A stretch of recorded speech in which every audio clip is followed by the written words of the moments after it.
To be ignored is a very specific kind of pain. It is not the sharp, searing pain of a physical blow. It is not the loud, chaotic pain of being shouted at. It is a quiet pain. It is a cold pain. It is the pain of slowly fading away until you are not sure if you even exist at all. It is the feeling of being a ghost in your own home, walking through rooms where people live, breathe, and speak, yet somehow you remain unseen. You are like a piece of furniture, present, occupying space, perhaps even useful at times, but devoid of a soul that anyone cares to acknowledge. This is the story of the ignored child. It is a story that is rarely told because the ignored child learns very early on that their story does not matter. They learn that their voice is an interruption. They learn that their needs are a burden. And so, they stop telling stories. They stop making sounds. They learn to shrink, to fold themselves into the smallest possible shapes, hoping that if they take up less space, they might finally be safe from the stinging rejection of indifference. When we talk about childhood trauma, we often picture the extremes. We picture violence, we picture screaming, we picture broken homes and volatile environments. And because of this, the ignored child often grows up believing they have no trauma. They look back at their childhood and see a roof over their head. They see food on the table. They see clothes on their back. They see parents who were physically present, perhaps even parents who claimed to love them. And they think, I have nothing to complain about. Others had it worse. Why am I so broken when nothing bad happened to me? But this is the great deception of emotional neglect. Emotional neglect is not about what happened to you. It is about what failed to happen to you. It is the absence of the essential ingredients required for a human soul to thrive. A plant given soil and sunlight but no water will not grow. It will wither. It will not have bruises or broken branches to show for its suffering, but it will be dying nonetheless. You were that plant. You were given the soil of a home and the sunlight of physical sustenance, but you were denied the water of emotional connection. Imagine a child standing in the middle of a room. They have just built a tower of blocks, or perhaps they have drawn a picture, or maybe they are just feeling sad because they scraped their knee. They look up, their eyes searching for the eyes of the parent. They are looking for a reflection.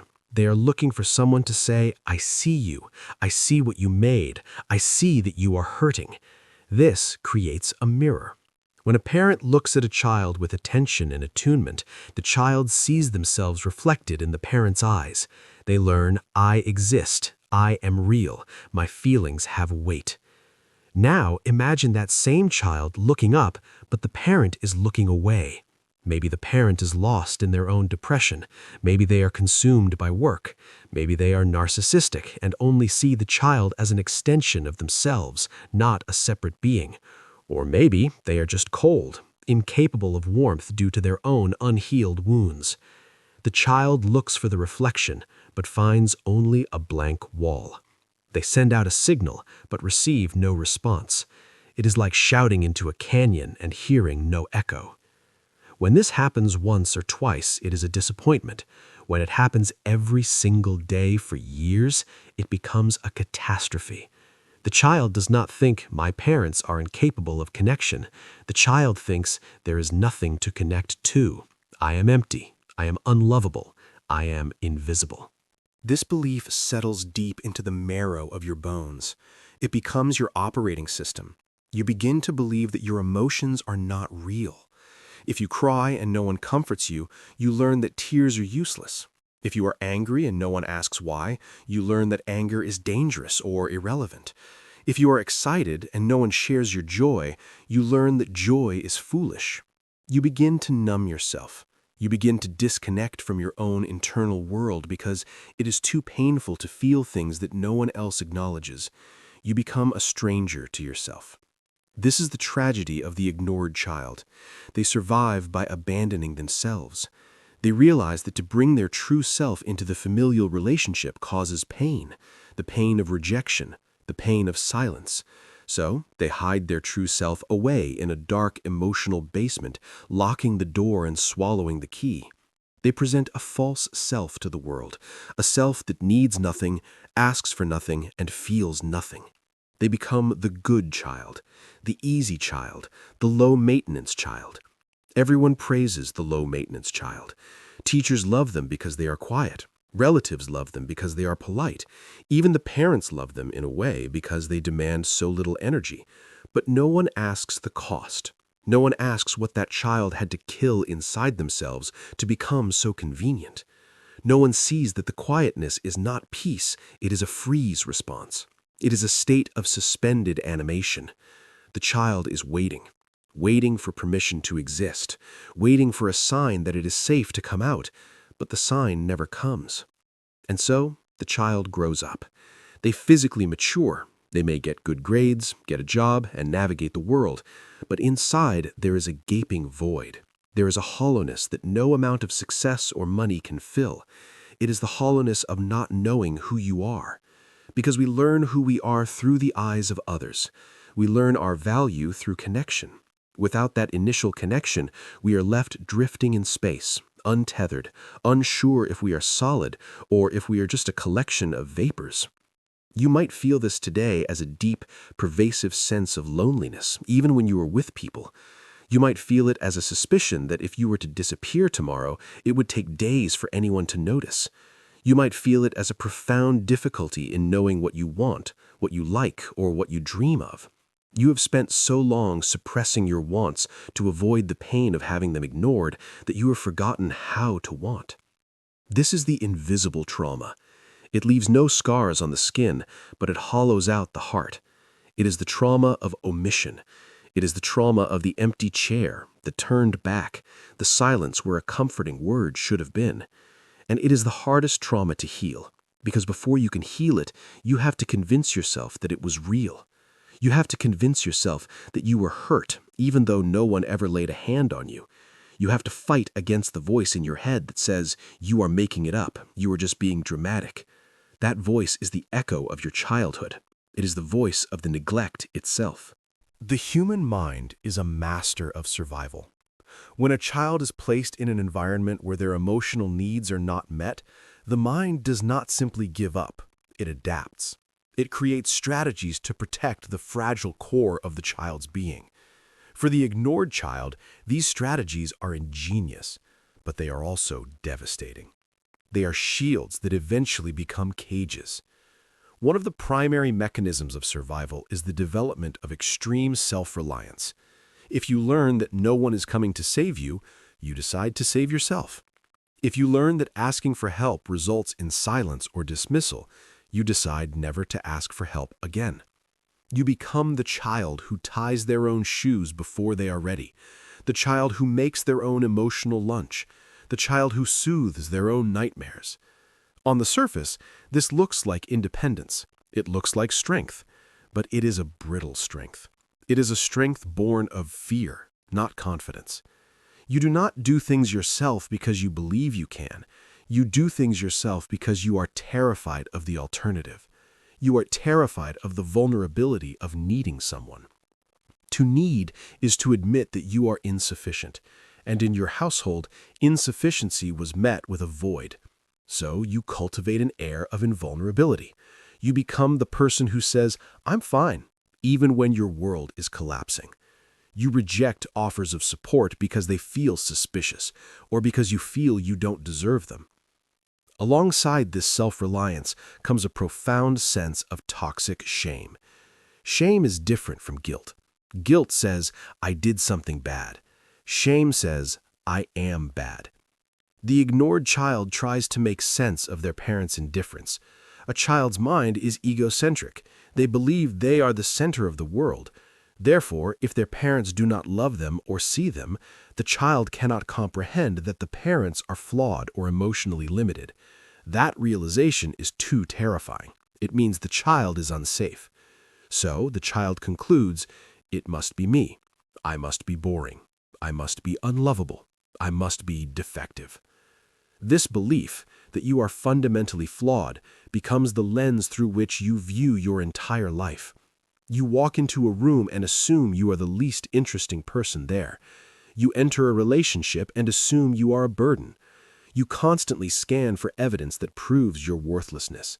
And because the mind finds what it looks for, you find it everywhere. A friend doesn't text back immediately, it's because you don't matter. A boss gives you constructive criticism, it's because you are a failure. This shame is a heavy cloak that you wear every single day, weighing down your potential and suffocating your spirit. Another survival mechanism is the suppression of needs. As a child, having needs caused you pain. When you said, "I'm hungry," or "I'm scared," or "look at me," and received no response, it hurt. To stop the hurt, you tried to stop the need. You tried to become a being of pure intellect or pure service, detached from the messy, demanding world of emotions. You might find that today you have a hard time identifying what you were feeling. This is called alexithymia, emotional blindness. When someone asks how you are, your mind goes blank. You might say, "I'm tired," or "I'm stressed," but you struggle to access deeper words like lonely, betrayed, hopeful, or grieving. You severed the connection to your emotional dashboard long ago because the warning lights were flashing and no one was there to fix the engine. This suppression extends to your desires. You likely struggle to make decisions.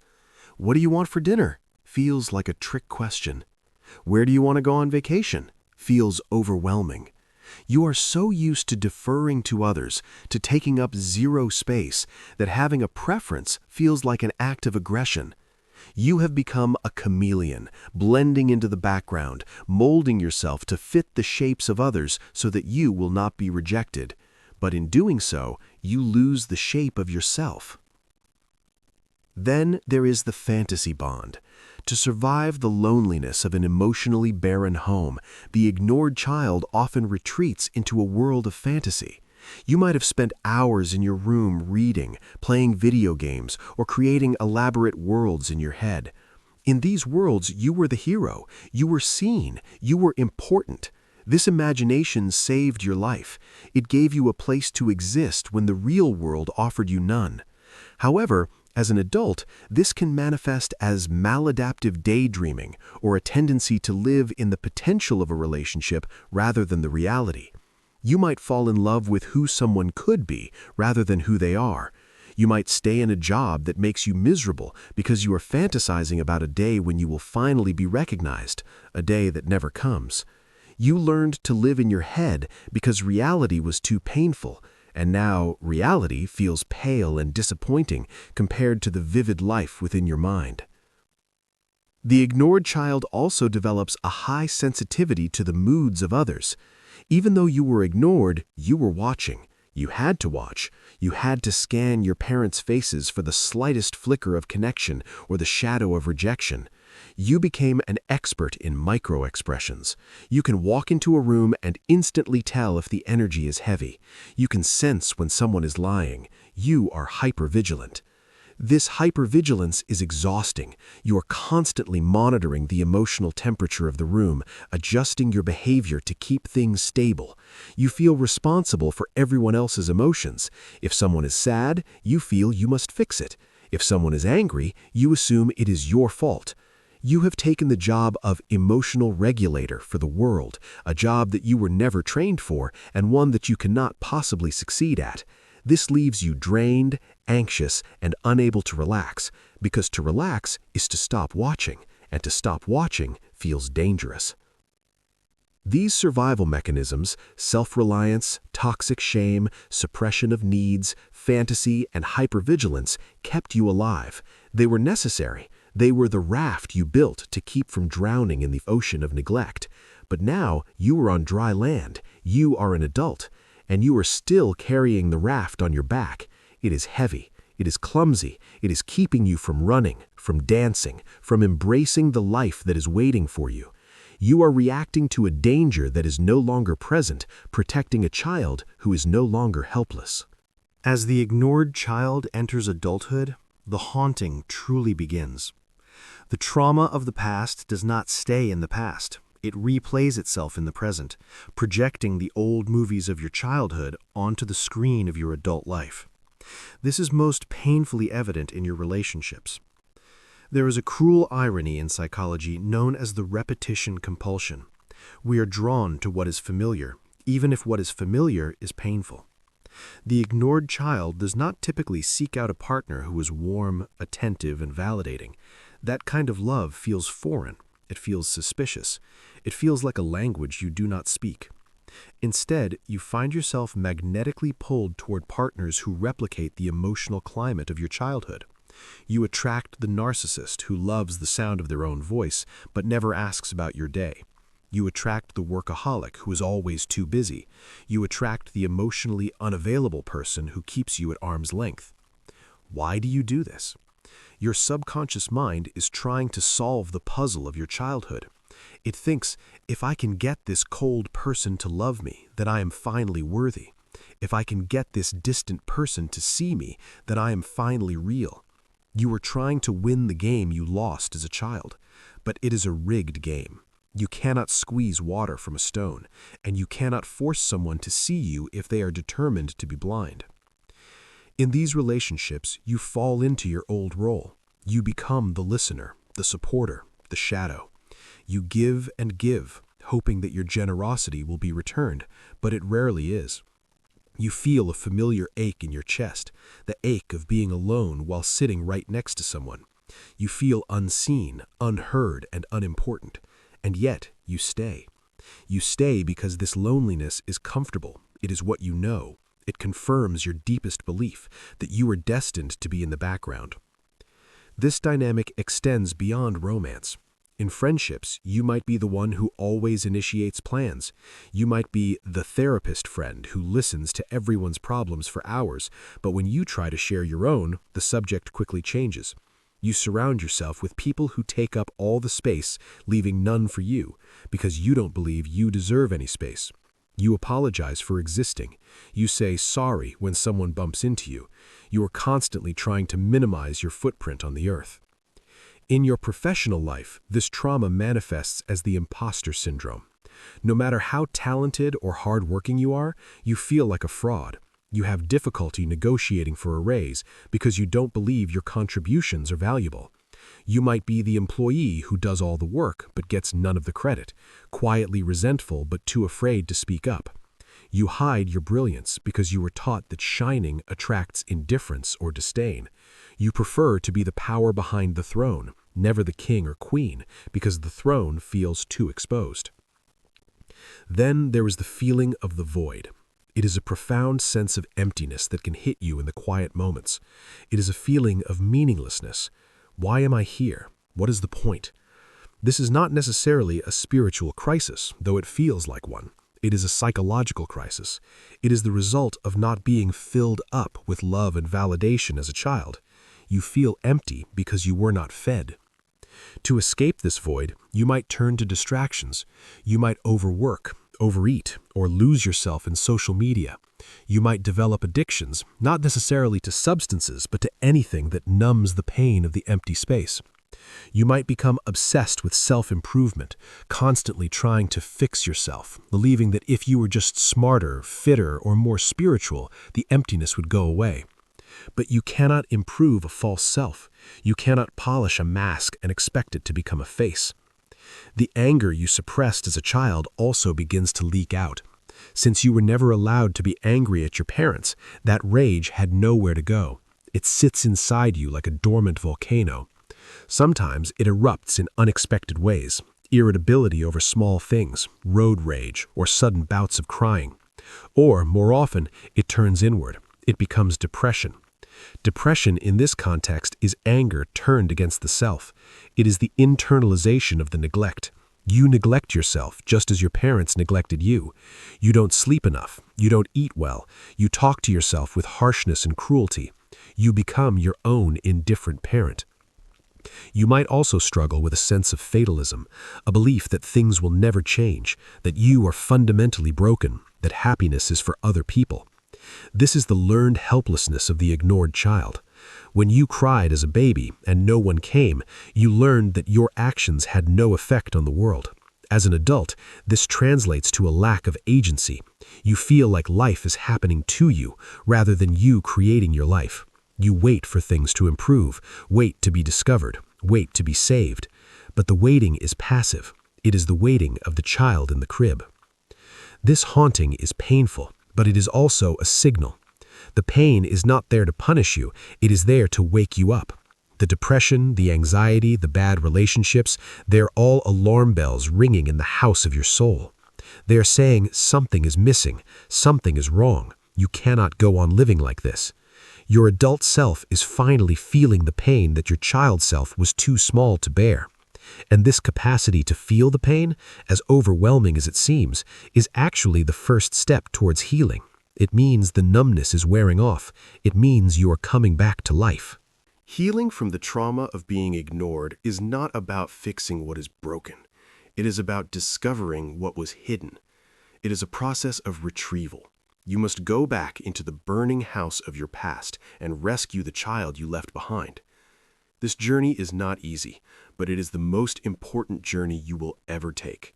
It is the journey from being a ghost to being a person. The first step is validation. You must break the gaslighting. You must look at your childhood with clear eyes and admit, I was lonely, I was neglected, it hurt, and it mattered. You have to stop minimizing your pain. You have to stop comparing your trauma to others.